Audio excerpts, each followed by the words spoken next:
You change the way you look at things, the things you look at change.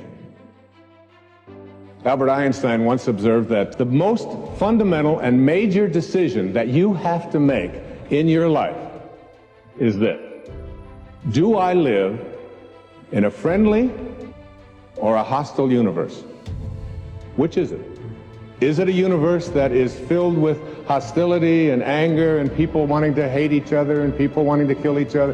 Is that what you see? Because when you see the world that way, that's exactly what you will create for yourself in your life. This is from great scientific minds.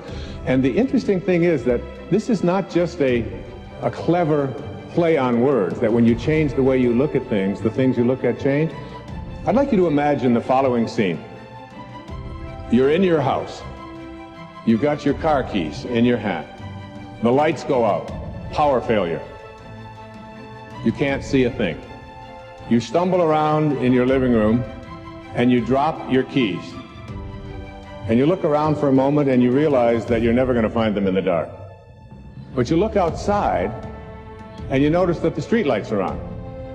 So in your mind, a light bulb goes off. I'm not going to sit around here in the dark and grope around looking for my keys when there's a light on outside. I'm going to go out here under the street light and I'm going to look for my keys. Why are you laughing? This makes a lot of sense. So you're out here and you're groping around and you're looking for your keys and you're looking and looking, and your neighbor comes along and says, "What happened, Wayne?" "Well, I dropped my keys." "Oh, I'll help you look for them." And the two of us are now down here looking for our keys and looking. Finally, he says to me, "Excuse me, but where did you drop your keys?" "Well, I dropped them in the house." He said, "You mean to tell me that you dropped your keys in the house and you're looking for them out here in the streetlight? Doesn't make any sense." And I said, "Well, it doesn't make any sense to grope around in the dark when there's light out here." Now you laugh and you think how silly that is, but isn't that exactly what we do when we have a problem, a difficulty, a struggle that is located inside, and we're looking for the solution outside, someplace outside of ourselves? It would be like going to the doctor and telling him all of your symptoms, and the doctor says, "Oh boy, you've got a lot of symptoms." And he starts writing out prescriptions.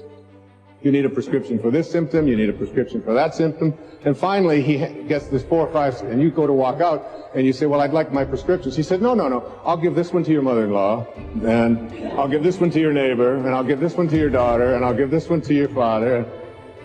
I mean, you're the one with the struggles and with the difficulties. Expecting somebody else to change or something outside of you to get better in order for you to make your life work is something you have to really take a hard look at. It's in here. And this is a very difficult principle for many people to get, but one that I believe very strongly in. I was in a group one time of drug addicts and alcoholics. And the sign on the wall said, "There are no justified resentments in this group." What I said to that group that night was, no matter what anybody says to you here, no matter what kind of anger comes directed towards you, no matter how much hate you may encounter showing up in your life, there are no justified resentments.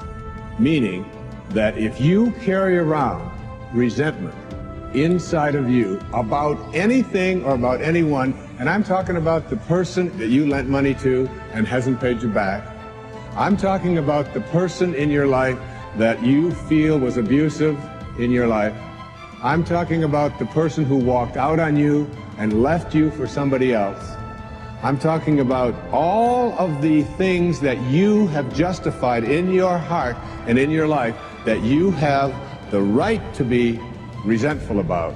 And I'm suggesting to you that those resentments will always end up harming you and creating in you a sense of despair. No one ever dies from a snake bite. Snake bite will never kill you. You cannot be unbitten. Once you're bitten, you're bitten. But it's the venom that continues to pour through your system after the bite that will end up destroying you. There are many ways to get the things that we want for ourselves in our lives, but basically, it all begins with how we choose to think. As you think, so shall you be.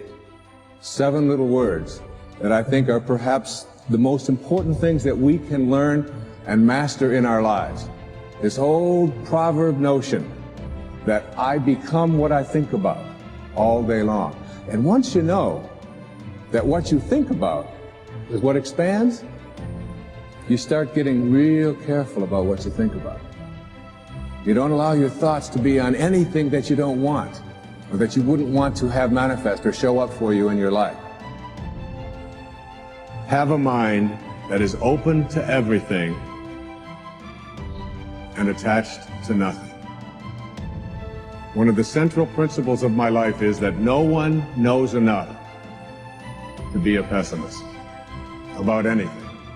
And that each and every one of us, when we close our mind to what is possible for us or what is possible for humanity, closes off the genius that resides and lives in each and every one of us. Having an open mind doesn't necessarily mean finding fault with all of the things that you've been taught by others. It means opening yourself up to the potentiality and the possibility that anything and everything is possible. So having a mind that is open to everything and attached to nothing really means finding within ourselves the ability to get rid of a trait that I find so common in the contemporary world. Do you know that most people that I meet spend their lives looking for occasions to be offended? They actually are out there hoping that they can find some reason to be offended. And there's no shortage of reasons. They're out there everywhere. The way this person dressed, what this person said, they turn on their TV, they hear the news, they're offended by this. Someone used language that they didn't like, someone doesn't share the same customs that you, and people all day long. In fact, if you keep track tomorrow, you will find probably 100 reasons that you can go around being offended. But a mind that is open to everything and attached to nothing is a mind that says, I'm never looking for anything to be offended by. And that whatever anybody else out there has to say, my response to that is, that's an interesting point of view. I've never considered that before. The next principle I call, don't die with your music still in you. And who better to quote than Thoreau when he talked about some of us hear a different drummer, and we must march to the music that we hear. But all of you have some music playing. And all of you have a heroic mission. There's no accidents in this universe.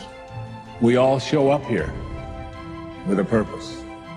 There's an intelligence that is a part of everything and everyone, and all of us are connected to it. And too many of us are afraid to listen to that music and march to it. You out there,